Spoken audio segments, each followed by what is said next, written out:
Portugal.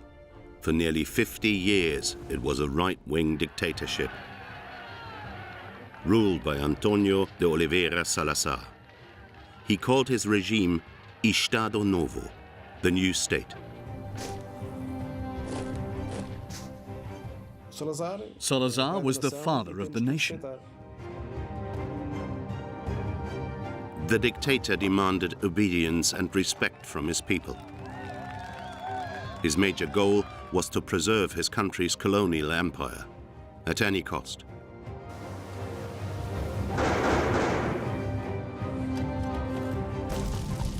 In my village, lots of people were killed. My father was 38 when he died. My family were all shot. Thousands were arrested and tortured.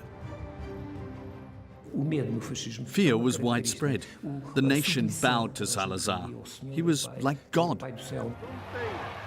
Salazar's new state became the longest right-wing dictatorship in history. But how did the despot manage to stay in power for so long?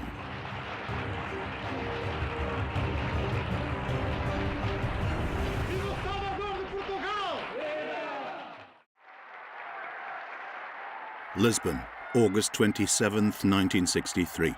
António de Oliveira Salazar is cheered by thousands. He has already been in power for more than 30 years, but he still knows how to inspire the masses. Só sentimento é ao mesmo tempo bastante alto e profundo para inundarmos a alma neste momento, o da firme determinação de defender a integridade nacional. For 2 years, the despot had been waging a merciless war against rebels in Portugal's African colonies. The conflict was steadily spreading. The cost of the war was driving Portugal further and further into poverty. Salazar called on his people to persevere. Portugal, he said, was one of the world's last colonial powers and would remain so. Salazar alone had control of the country's finances. He alone determined Portuguese foreign policy and how it dealt with its colonies.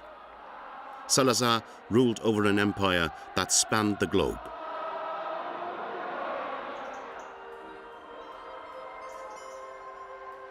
The Palacete de São Bento had been the residence of António de Oliveira Salazar ever since 1936. His close private sphere consisted of his domestic staff, who reverently addressed him as Dr. Salazar.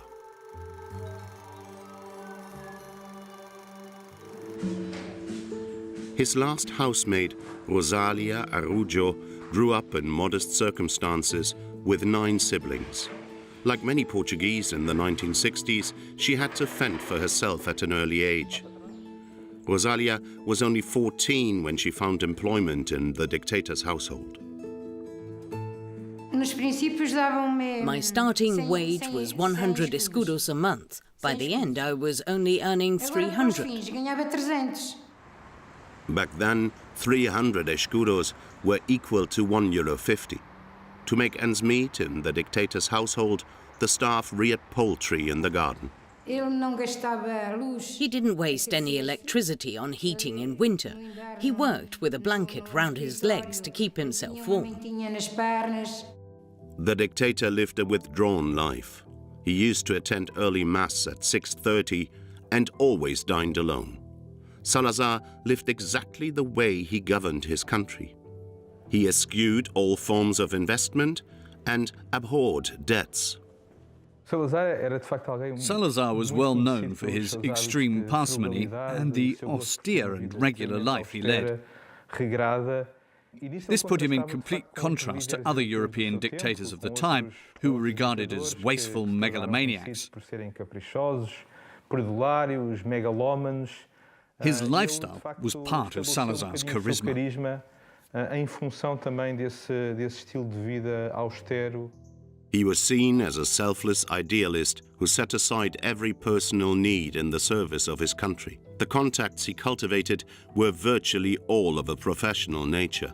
Throughout his life, he remained a bachelor. In a certain way, he was embittered. He had never married and had hardly ever had a relationship with a woman. But we do know that, especially in his younger years, he had made the acquaintance of several women who were better placed socially. But in each case, the family was not happy about the relationship. This social rejection shaped him. As a young man, he was rejected.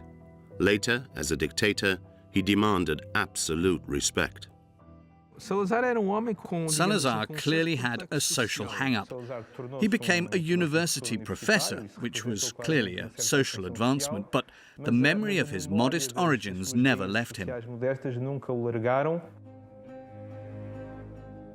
The little village of Vimiero, 200 kilometers north of Lisbon. Antonio de Oliveira Salazar was born in this house on April 28, 1889, the son of a farmhand. He and his 4 sisters grew up in humble circumstances. Social advancement was only possible through the Catholic Church. Salazar was intelligent and received support. He attended the seminary in Viseu. Catholicism, discipline, and self-restraint became part of his personality. He took an interest in the political circumstances in his country even at an early age. And he experienced instability and unrest. His youth was strongly influenced by the final years of the monarchy, which was toppled in 1910. It was followed by the First Republic, a regime with an aggressive secularization policy directed against the church. Salazar rejected it entirely. In 1910, he went to Coimbra to study law at Portugal's oldest university. Gifted and ambitious, he became a professor while still a young man. His special field was economics and finance. At the time, the political situation was becoming more and more precarious. Portugal experienced 20 coups in only 16 years. Since the end of the monarchy in 1910, there had been 44 changes of government, and the state was getting deeper and deeper into debt. On May 28, 1926, a military coup brought an end to the First Republic. Portugal was now a military dictatorship. At the age of 39, Professor Antonio de Oliveira Salazar was appointed to the cabinet as a financial expert. His task was to prevent state bankruptcy and the imminent loss of the colonies. There were 2 possibilities: to go further into debt or to pursue a strict austerity policy, with the brunt of the measures being borne by the people. Salazar chose the latter course. He reduced food imports and increased food exports. As a result, food became scarce and expensive.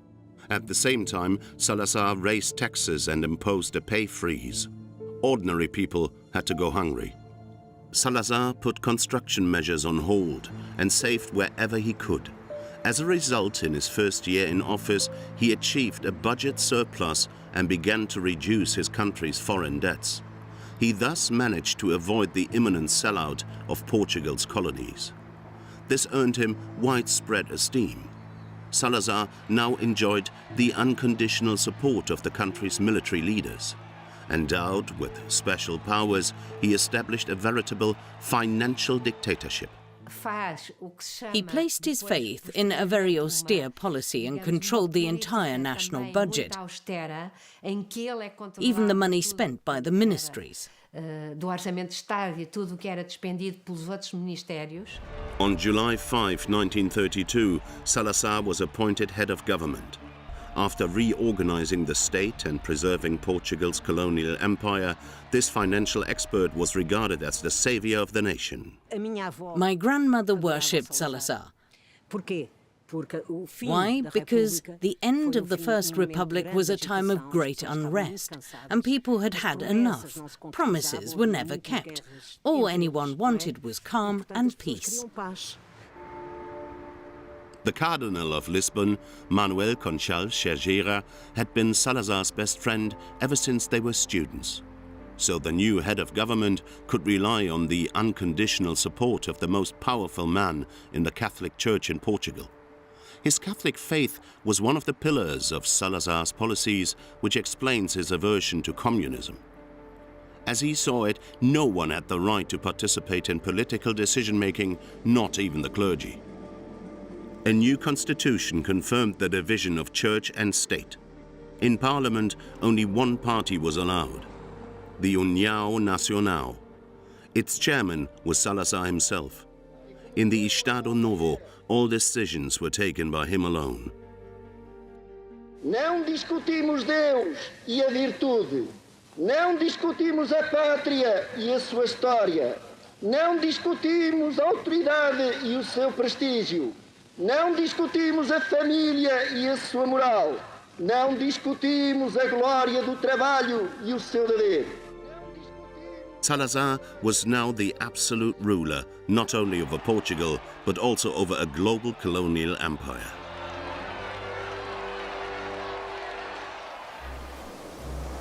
With a colonial history stretching back 500 years, Portugal was one of the oldest colonial powers in Europe. It had always been a proud seafaring nation.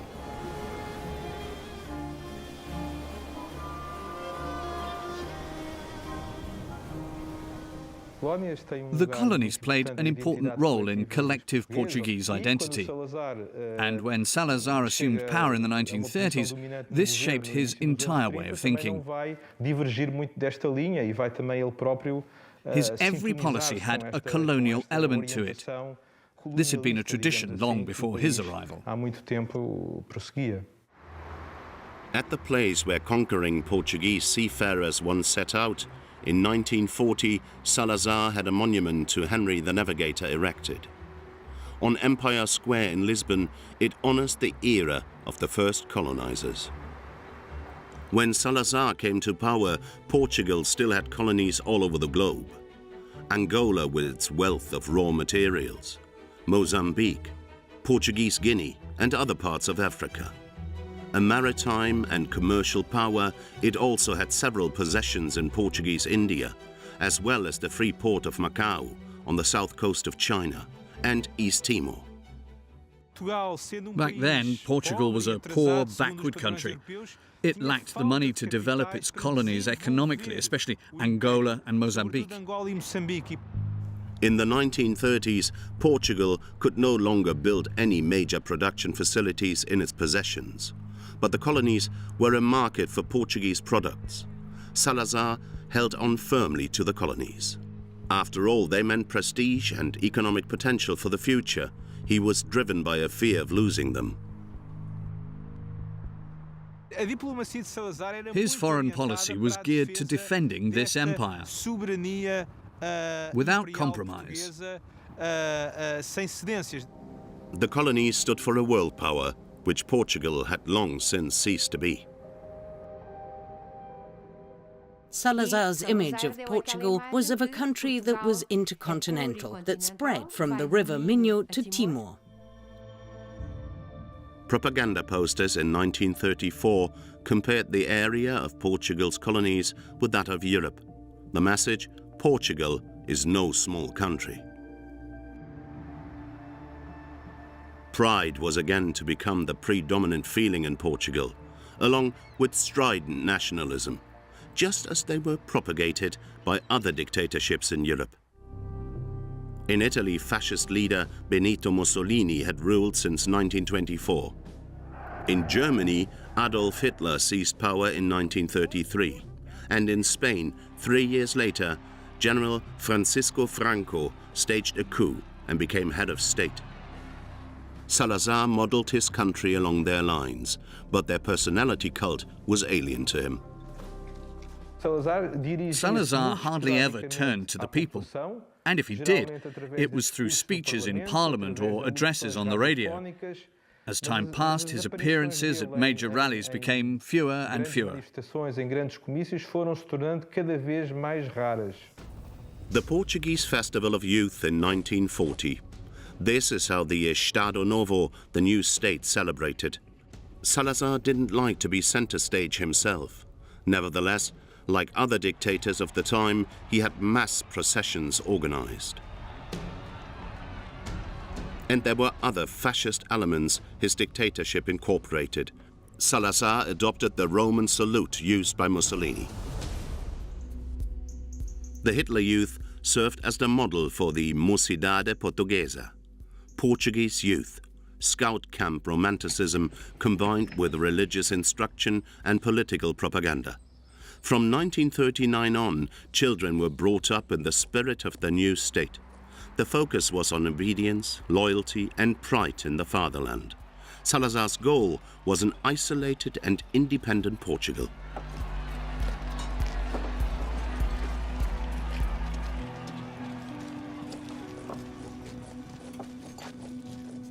His motto was orgulhosamente sós, alone and proud of it.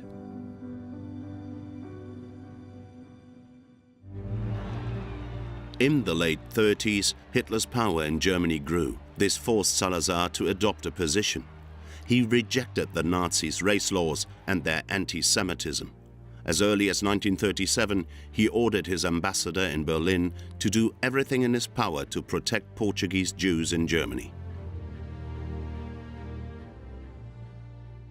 There was hardly any anti-Semitism in Portugal, and nothing that the regime could use for political purposes.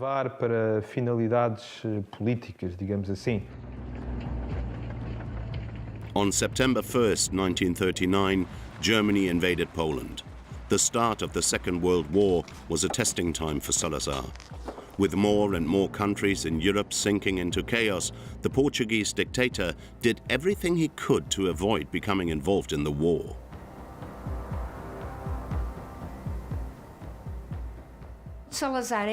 Where foreign policy was concerned, Salazar was completely non-ideological. One of his intelligent visions was to preserve Portuguese neutrality. Salazar wanted Portugal to remain at peace. It was the only way to guarantee the retention of all its overseas territories. The dictator showed himself to be a skilled tactician. For him, entering the war on the side of Germany was out of the question, because that would mean war with Great Britain. Ever since 1373, Britain and Portugal had been linked through the world's oldest diplomatic alliance, and Salazar didn't want that to change. At the same time, however, he announced that Portugal would not join Britain in its war with Germany. Right at the start of World War II, Salazar signed a neutrality accord with neighboring Spain. If General Franco did not enter the war on Hitler's side, Portugal too would remain uninvolved.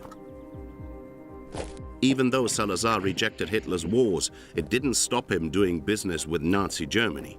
Not only was he a pragmatist, the Portuguese dictator was also an opportunist. The Nazis bought products that were of military importance, not just sardines and wool, but also vital raw materials like tungsten, which, among other things, was used in tank production. Portugal became Germany's second biggest supplier of tungsten after China. The Nazis needed vast quantities of the metal, which was also used to make armor-piercing ammunition. The tungsten trade brought in more than 120 tons of stolen gold, which was stored in the Portuguese National Bank. This income from abroad merely enhanced Salazar's reputation as a brilliant financial expert. Many of the products which were bought from Nazi Germany were paid for with gold that was stamped with a swastika. And this gold filled Portugal's coffers. More and more Jews from all over Europe were fleeing to neutral Portugal. From Lisbon, they planned to emigrate to the United States or South America. In this way, around 100,000 Jews avoided the concentration camps. But as their numbers grew, Salazar became increasingly concerned. Fearing Hitler's wrath, in 1940, Salazar instructed his diplomats to stop issuing visas to Jews.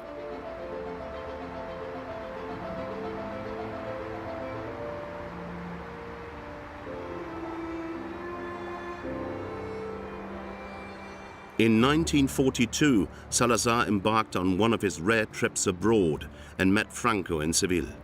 Hitler was putting Spain under increasing pressure to enter the war on Germany's side, but Salazar implored the Spanish dictator to remain neutral, and his efforts were rewarded. Franco promised not to become involved in the conflict.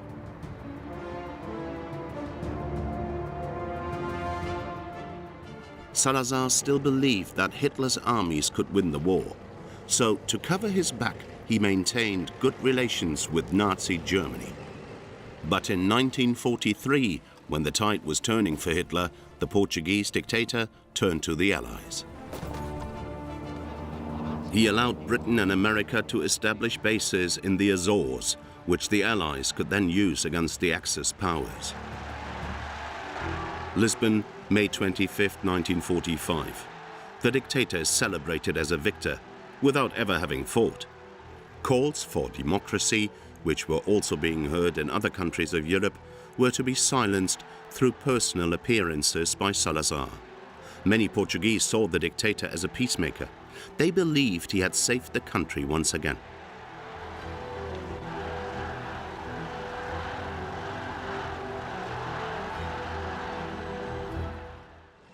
But now the Cold War was looming. Through its victory in the Second World War, the Soviet Union had become a world power and was locking horns with the West for global supremacy. Anti-communism was an integral element of Salazar's policies. Consequently, the Soviet Union was his country's principal foe. In autumn 1945, Salazar established the Policía Internacional y de Defensa Estado, PIDE for short. It was a new secret police force designed to nip any opposition in the bud and persecute Portugal's communists. Now, high-ranking American diplomats were welcome guests in Portugal. Salazar also took a clear stance with regard to foreign policy. He intended to remain on the side of the West, in opposition to the communist Eastern Bloc.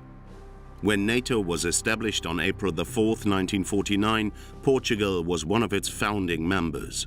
The Western Alliance thus accepted Salazar's right-wing dictatorship as an equal partner in the fight against communism. In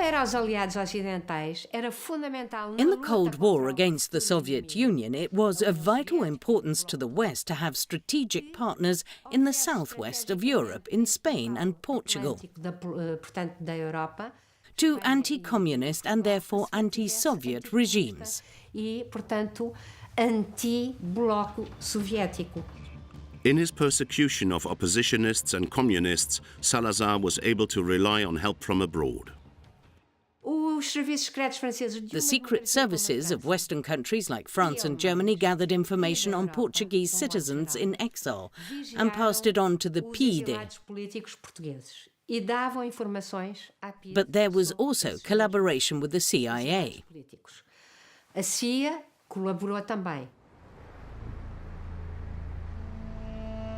Peniche, a fishing village on the Atlantic coast 100 kilometers north of Lisbon.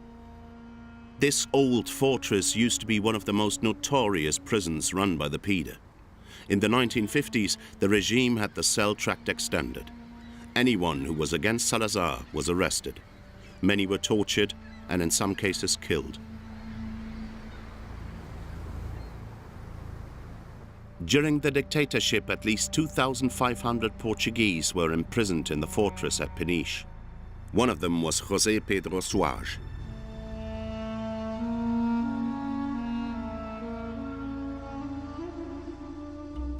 Soares was arrested in the summer of 1971 at the age of 21. He was a communist who organized strikes and protests. That made him an enemy of the state.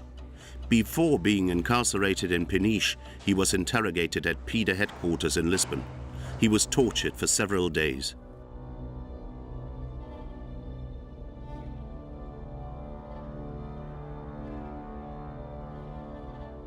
I never opened my mouth. I didn't say a word. Oh, so you're not going to talk? They wouldn't let me sleep. They poured water on my face and beat me a lot. Then one of them took out a whip. "Now you'll see," he said. He whirled it in front of me, just like an animal trainer in the circus. I was covered in blood. My shirt was in shreds. I fell to the ground. There was blood everywhere. It stuck to my body for days. I still have the scars on my legs. The Torre do Tombo, the National Archives in Lisbon. Stored here are thousands of interrogation reports and files on political prisoners. Many others were destroyed by PIDE agents. This makes the era of repression harder to work through. Nevertheless, historians like Duncan Simpson are trying to determine just how much power the secret police had. The political police enjoyed very large arbitrary powers, the power to arrest for 6 months without any charges being made. The use of torture was very frequent, and more psychological forms of torture, which were mainly isolation, which was a technique developed by the PIDE mostly after its contacts with the CIA. Towards the end of the regime, the PIDE had about 2,500 members, 1,800 of whom were agents. Considering that Portugal had a population of around 8.5 million, that's a comparatively small security apparatus. Documents show that some of the people accepted the secret police. They saw its agents as persons commanding respect who had good links with the government. Indeed, many citizens actively sought contact with the secret police because they thought they could benefit from it. The PIDE was seen as a powerful force within the regime, which in a sense could help to overcome certain obstacles for the common citizen. They approached this PIDE agents, and he indeed spoke to his hierarchy, and through him, the message from below eventually reached Salazar himself. The PIDE was particularly active in the towns and cities. Controls were hardly necessary in the countryside where, in the mid-20th century, rigid hierarchies still prevailed. Life was still determined by Catholicism, obedience, and a respect for authorities. It was a mentality the regime could rely on.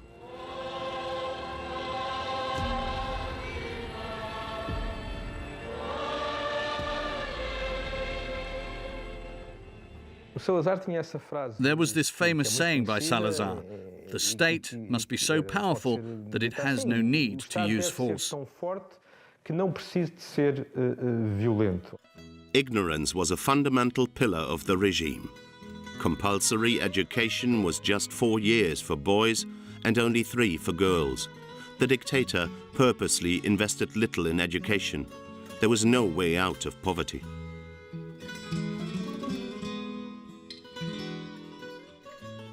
Few of the children at my school wore shoes. Even in those days, that was unheard of in Europe. After the Civil War, people in Spain were poor, but not as poor as we were. Most of us went to school barefoot all year round, in summer and in winter.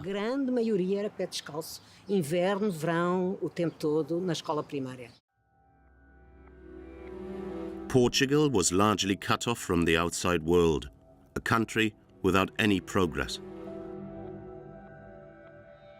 In 1960, the year of Africa, 18 colonies on the continent gained independence.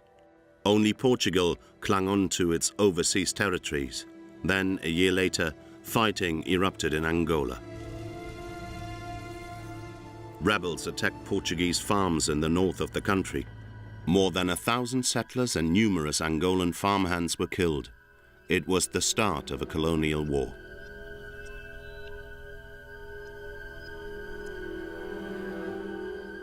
A few weeks later, Salazar appointed himself defense minister and called for resolute resistance, fully in the style of a colonial master. O que seria de Angola na atual crise se Angola não fosse Portugal. The dictator sent troops. He planned swift and rigorous intervention. But the military was poorly equipped and ill-prepared for a war.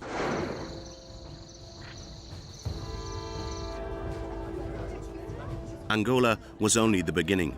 In December 1961, Indian troops marched into Portuguese India and annexed the territory. The Portuguese were militarily inferior and had to surrender their Indian possessions without a fight.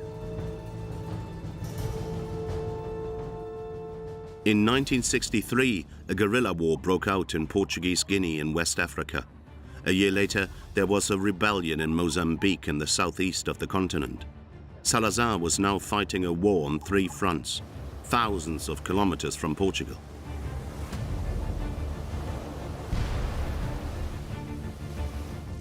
The behavior of Salazar's army radicalized more and more people in the colonies. His troops were guilty of serious violations of human rights and attacks on the civilian population.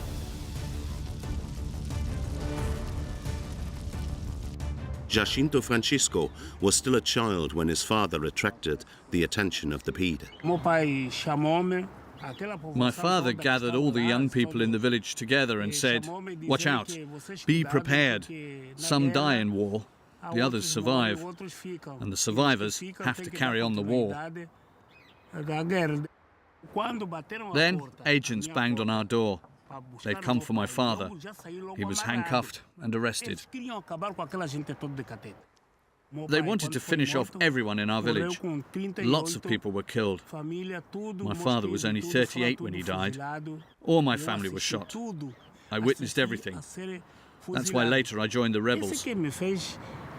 It was a terrible time for me. Those who fought with the independence movements called themselves freedom fighters. In Salazar's eyes, though, they were terrorists. Conscription was increased to 4 years.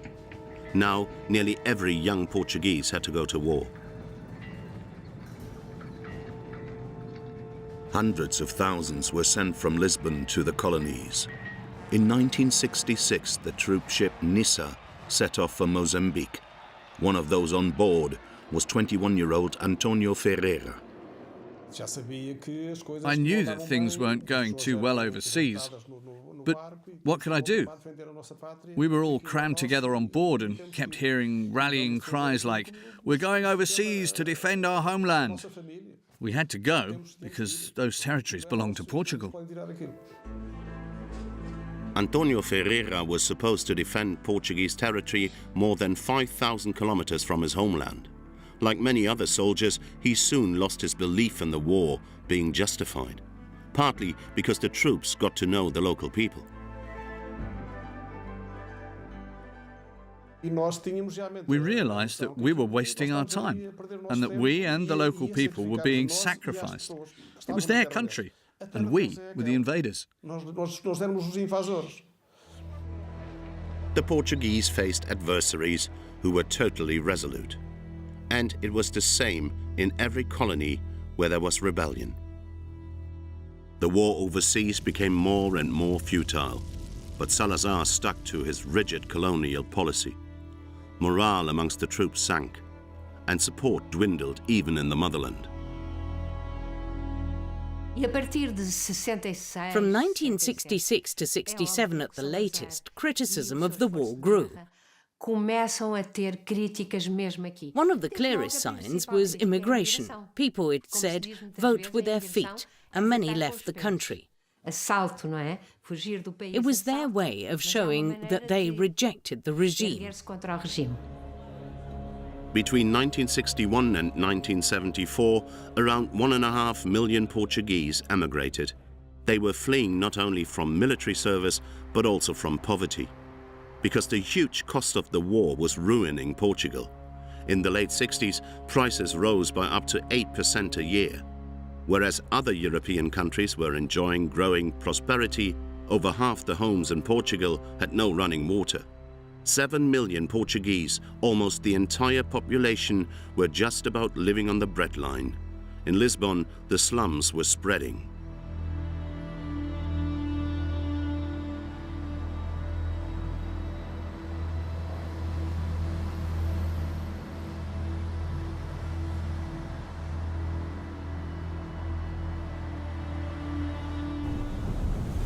As in previous years, Salazar spent the summer of 1968 at a fortress near Cascais. The dictator was 79 years old. In August, he suffered a serious stroke. Salazar remained in need of care and was no longer able to govern.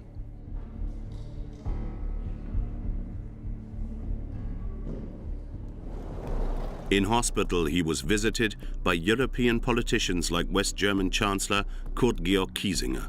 He paid his respects not only to Salazar, but also to his successor, Maceo Caetano, who in September 1968 was already appointed Portugal's new leader. Caetano pursued the old dictator's policies with the same relentlessness.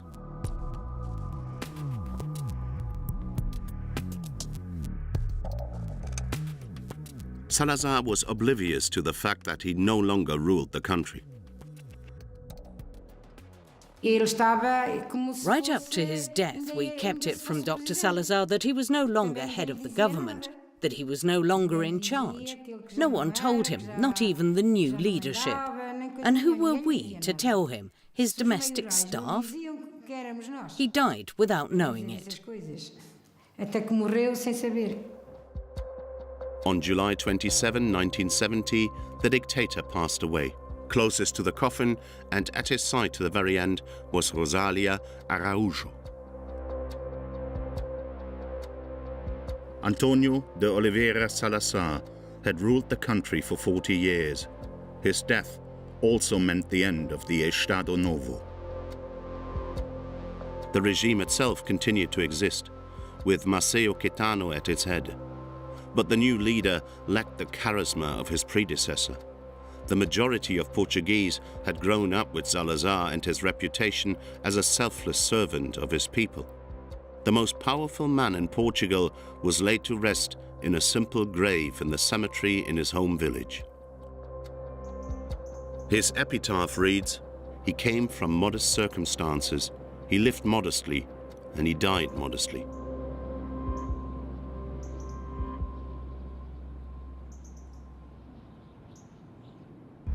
The world empire the patriarch left behind had degenerated into the poorhouse of Europe. Nowhere else were incomes so low or illiteracy so high. 1 in 4 Portuguese could neither read nor write. Poverty was steadily increasing. Salazar's successor, Maceo Caetano, reacted to resistance with even more repression. The colonial wars too were pursued with unrelenting severity. Even in 1974, 14,000 Portuguese troops were still involved in futile and costly conflicts in the colonies. Over more than 10 years, hundreds of thousands of Portuguese were mobilized for the war in 3 regions of Africa. That placed massive demands on the troops. They had to cope with the risk of being killed or crippled. And there was also post-traumatic stress. The war took its toll. As a result, large sections of the populace turned their backs on the regime. The moment came when the troops had had enough. They laid down their arms and said, "Not a single soldier more for the colonies." In the early morning of April 25, 1974, the radio station in Lisbon played the song Grandola Vita Morena. It was the signal for rebellion.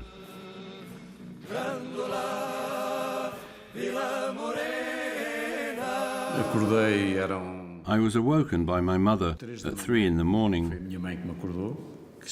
She was a seamstress and worked until late into the night.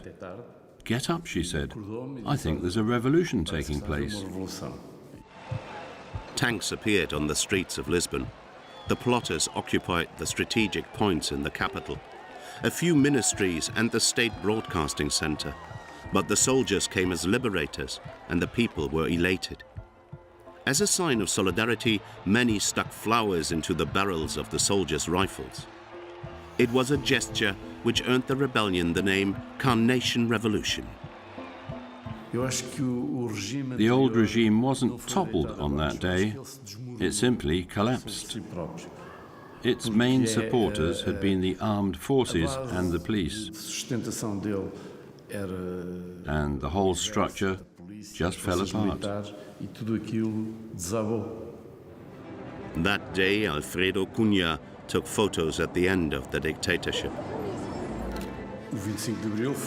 April the 25th, 1974, was the most important day of my life, the day we'd all been hoping for. He also met Fernando José Maya, the captain who became the face of the Carnation Revolution. Maya was in charge of events in the city center and urged everyone to remain peaceful. Anyone in the military who failed to cooperate was arrested.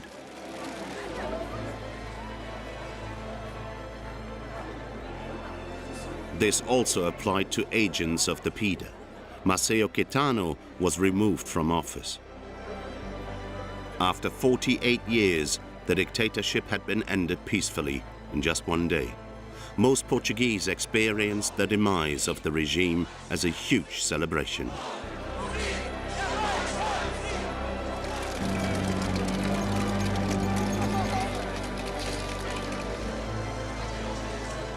Political prisoners were released.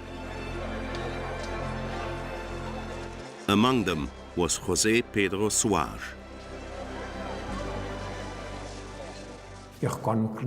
I remember that in the days that followed, everyone in my village came to my house to see me. We were celebrated as heroes. For the people, the song that signaled the start of the revolution became the song of freedom.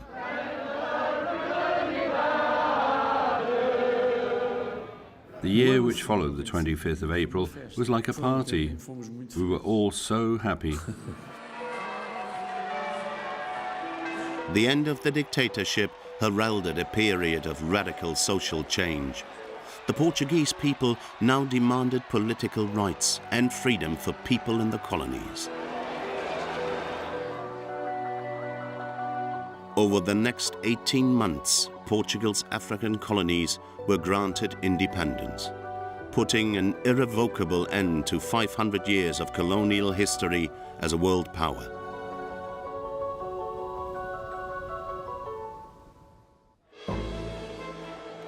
In 1976, the first free elections in over half a century took place. They were won by the Socialist Party, a moderate left-wing grouping which was oriented politically and socially towards the West. In 1986, Portugal became a member of the European Union.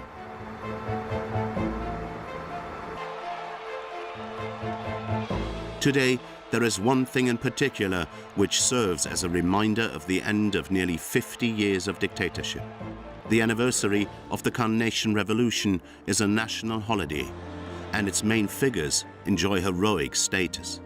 However, because the act of liberation is glorified, memories of the decades of oppression threaten to fade. Even today, as a society, we still suffer from the Salazar dictatorship. We are still far too uncritical. We do not take our responsibility for our society seriously enough. Too few people exercise their right to vote. We do not participate enough. Half a century has now passed since the dictatorship was brought to an end. But the Salazar era still hasn't been completely worked through. Above all, there is one taboo that needs to be broached. We have not dealt with the colonial war. Today, though, the right-wing extremism of the former dictator is met with widespread rejection. Antonio de Oliveira Salazar's grave has not become a place of pilgrimage.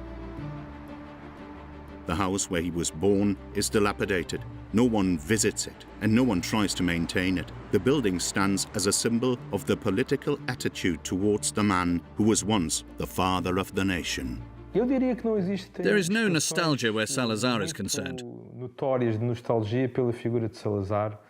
No political party lays claim to his legacy or wishes to revive his policies.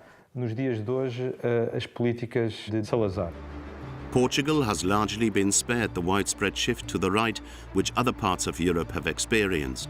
In the Portugal of today, political freedom is just as natural as the democratic system. Consequently, Europe's longest right-wing dictatorship is sinking further into oblivion.